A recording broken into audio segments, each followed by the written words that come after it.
नमस्कार दोस्तों। एक सूचना दे दूं आपको। अर्नब गोस्वामी को आज भी जमानत नहीं मिली। लगातार चौथी रात उनकी कोठरी में बीतेगी, बंद कोठरी में।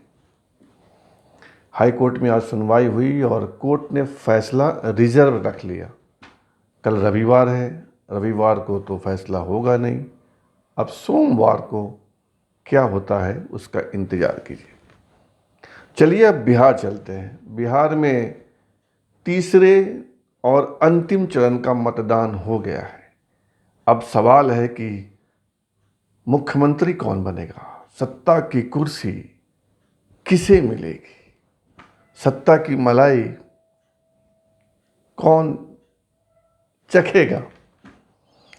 तमाम न्यूज़ चैनल्स के एग्जिट पोल के परिणाम भी आ गए हैं। मैं वो परिणाम बताऊंगा आपको और यह भी बताने की कोशिश करूंगा कि बिहार में अगली सरकार किसकी बनने जा रही है।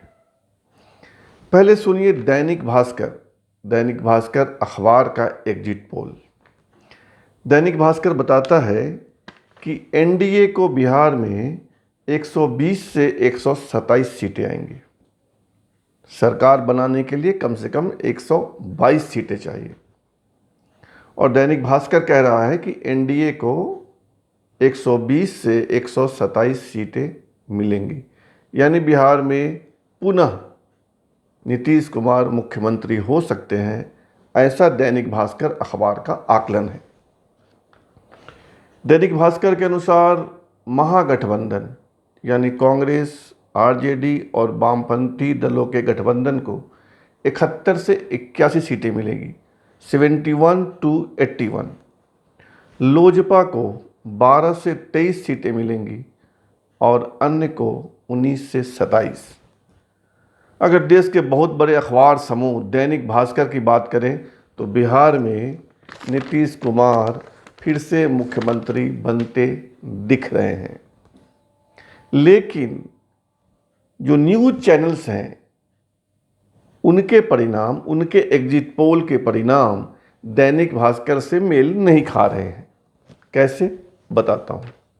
एबीपी न्यूज़ चैनल एबीपी बताता है कि बिहार में एनडीए को 104 से 128 सीटें आएंगी। पुनः दोहरा दूं कि सरकार बनाने के लिए कम से कम 122 सीटें चाहिए और एबीपी कह रहा है कि 104 से 128 सीटें आएंगी। मतलब मामला अधर में लटक रहा है। एबीपी के अनुसार महागठबंधन को 108 से 121 सीटें आएंगी। यहां भी मामला लटकता हुआ दिख रहा है। माफ कीजिएगा, 108 से 131 सीटें आएंगी, लेकिन निश्चित कुछ नहीं है, मामला लटक रहा है। हालांकि महागठबंधन को बढ़त दिखा रहा है एबीपी न्यूज़ और अन्य को 5 से 11। तो दैनिक भास्कर जहां एनडीए को आगे दिखा रहा है, वहीं एबीपी न्यूज़ महागठबंधन को आगे दिखा रहा है। टाइम्स नाउ अंग्रेजी का न्यूज़ चैनल है, टाइम्स ऑफ इंडिया ग्रुप का, वह बता रहा है कि एनडीए को 116 सीटें आएंगी और महागठबंधन को 120। माने टाइम्स आओ, मतलब यह है कि टाइम्स नाउ महागठबंधन को सत्ता के करीब दिखा रहा है। सरकार बनाने के लिए कम से कम 122 सीटें चाहिए और टाइम्स नाउ के अनुसार महागठबंधन को 120 सीटें मिल रही हैं और एनडीए को 116। टाइम्स नाउ अन्य को 7 सीटें बता रहा है। रिपब्लिक, अर्नब गोस्वामी का चैनल रिपब्लिक बता रहा है कि एनडीए को 91 से 117, 91 से 117 सीटें आएंगी, यानी सत्ता से दूर, और महागठबंधन को 118 से 138।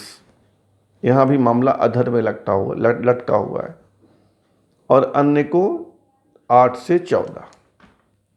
अगर आप एबीपी, टाइम्स नाउ और रिपब्लिक इन तीनों के एग्जिट पोल को देखें तो बिहार में कांटे का मुकाबला है। सरकार एनडीए की भी बन सकती है और महागठबंधन की भी बन सकती है।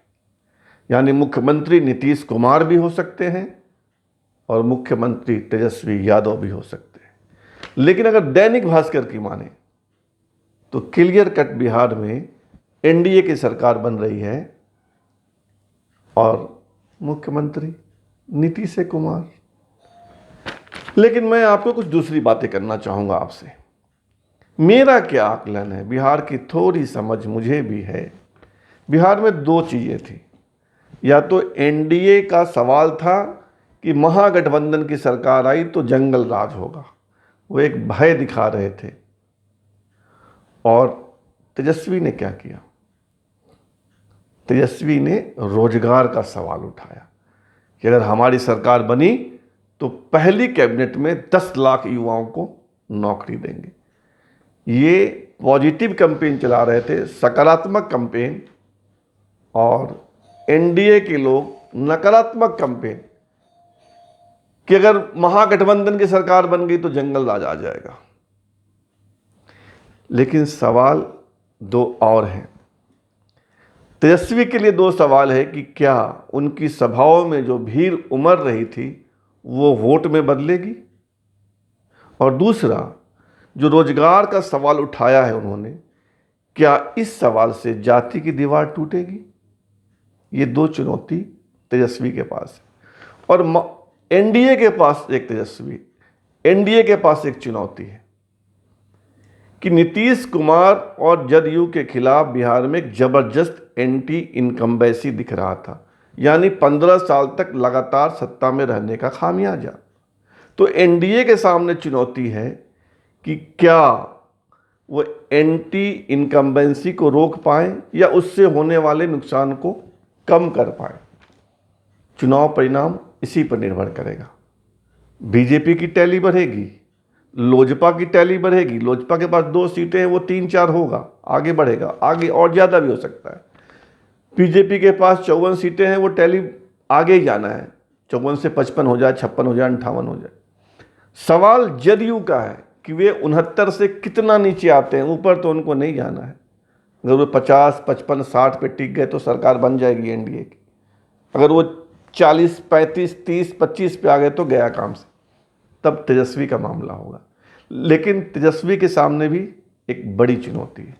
रोजगार का सवाल उन्होंने बहुत सोच समझ कर उठाया, और अगर इस रोजगार के सवाल से, यानी जो फर्स्ट टाइमर वोटर है, जो पहली बार मतदान करने गए होंगे, 24 साल के, 25 साल के, 26 साल के युवा, अगर इनके बीच जो जाति की दीवार है वो टूटी होगी, अगर उन्होंने इस जाति की दीवार को तोड़कर मतदान किया होगा रोजगार के लिए, तो तेजस्वी का रास्ता कोई नहीं रोक पाएगा। लेकिन जो एग्जिट पोल है न्यूज़ चैनल्स के, उससे यह समझ में तो आ रहा है कि जाति की दीवार दरकी है, टूटी हो या नहीं टूटी हो। अगर उस दरकती दीवार में कोई होल हो गया होगा तो तेजस्वी के लिए सुनहरा मौका है, और अगर दीवार सिर्फ दरकी होगी, उसमें होल नहीं हुआ होगा, तो फिर बिहार नीतीश कुमार। सोचिएगा और इंतज़ार कीजिए 10 नवंबर का। किसी एग्जिट पोल पर ज़्यादा दिमाग खपाने की ज़रूरत नहीं है। बहुत बहुत धन्यवाद।